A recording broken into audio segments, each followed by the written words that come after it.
Hello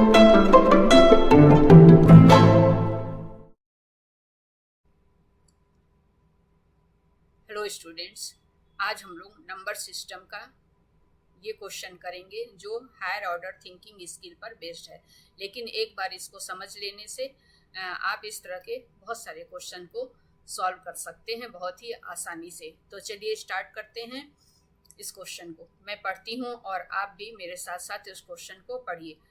what is the number of digits in the number 1024 raised to the power 4 multiply by 125 raised to the power 11।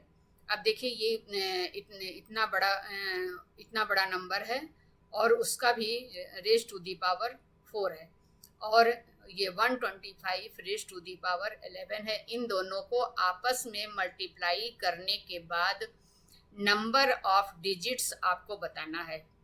Number of digits का मतलब count करके digits बताने हैं कि कितने digit इसके multiplication में आएगा। तो मुझे आशा है, उम्मीद है कि आप क्वेश्चन को समझ गए होंगे। इसमें इसके मल्टीप्लिकेशन का आंसर नहीं बताना है, आपको इसके डिजिट्स बताने हैं। तो चलिए शुरुआत करते हैं कि कैसे इसके डिजिट्स पता चलेंगे कि इसके मल्टीप्लिकेशन में नंबर ऑफ डिजिट्स कितने आएंगे, मतलब कितने अंक होंगे इनको मल्टीप्लाई करने पर। तो अब आप देखेंगे कि 1024 को हम क्या लिख सकते हैं, 2 रेज टू दी पावर 10 लिख सकते हैं। आप इसको करके देखेंगे, 2 इंटू 2 इंटू ऐसे 10 टाइम्स, तो ये हम इसको लिख सकते हैं ना, 2 रेज टू दी पावर 10। और 125 को क्या लिख सकते हैं, अब इसका फैक्टर करेंगे और फिर देखेंगे कि आप इसको 5 रेज टू दी पावर 3 लिख सकते हैं। तो दोनों स्टेप आपको क्लियर हो गया। ये 1024 को आप 2 रेज टू दी पावर 10 लिख सकते हैं और 125 को 5 रेज टू दी पावर 3 लिख सकते हैं। अब थोड़ा सा आगे बढ़ते हैं और इसको देखते हैं कि इसका पावर 4 और करेंगे। 124 raise to the power 4 multiply 125 raise to the power 11। ये इसको मल्टीप्लाई हमें करना है, तो हम पूरा मल्टीप्लाई नहीं करेंगे। देखिए आप ये कैसे सॉल्व होगा, केवल हमें नंबर ऑफ डिजिट्स बताने हैं। अब इसको जो मैंने अभी 2 की पावर में लिखा है वो लिख दीजिए 1024 को। तो 2 रेज टू दी पावर 10 आपने लिख दिया और ये पावर जैसा है वैसा ही लिख देंगे।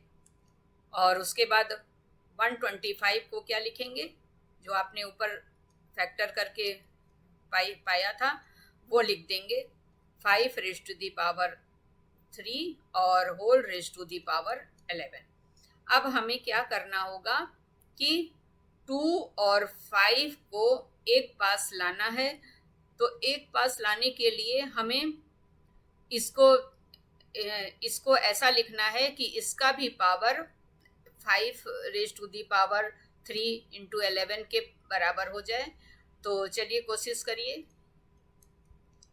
इसको हम क्या लिख सकते हैं, 2 रेज टू दी पावर 40।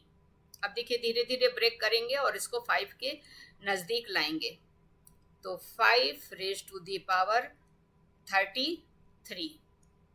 अब इसमें से अगर हम 33 निकाल लिए, क्योंकि हमें 2 और 5 को एक पास करना है, तो 2 raise to the power 7 into 2 raise to the power 33 लिख सकते हैं। 40 को 7 और 33 दोनों मिलके कितना हो गया, 40। और इसको क्या लिख सकते, ये ऐसे ही रहेगा क्योंकि हमें 2 रेज टू दी पावर 33 मिल गया। अब इन दोनों को पास कर देंगे, मल्टीप्लाई कर देंगे। 2 raise to the power 7 multiply 10 raise to the power 33। यहाँ तक आपको समझ में आ गया। अब 2 रेज़ टू दी पावर 7 की वैल्यू लिख देंगे यहाँ पर। 128 multiply 10 raise to the power 33। अब हमें डिजिट्स बतानी है, तो इसमें 128 में कितनी डिजिट हो गई? 3। और ये 10 रेज़ टू दी पावर 33 में कितनी डिजिट होगी? 33 जीरो होंगे। तो ये कुल मिला के नंबर ऑफ डिजिट्स कितने हो गए? 36। हमें इनके मल्टीप्लिकेशन से नहीं मतलब था, हमें केवल इनके नंबर ऑफ डिजिट्स फाइंड करने थे, जो 36 हो गए और यही इसका आंसर हो गया। तो ये आंसर हो गया कि 36 डिजिट्स होंगे इनके मल्टीप्लिकेशन में। तो आई होप आपको ये क्वेश्चन समझ में आ गया होगा। अगर आप इसमें ये नंबर्स बदल भी जाते हैं तो आप इस तरह के हर क्वेश्चन को कर लेंगे। Thank you for watching this video and wish you all the best.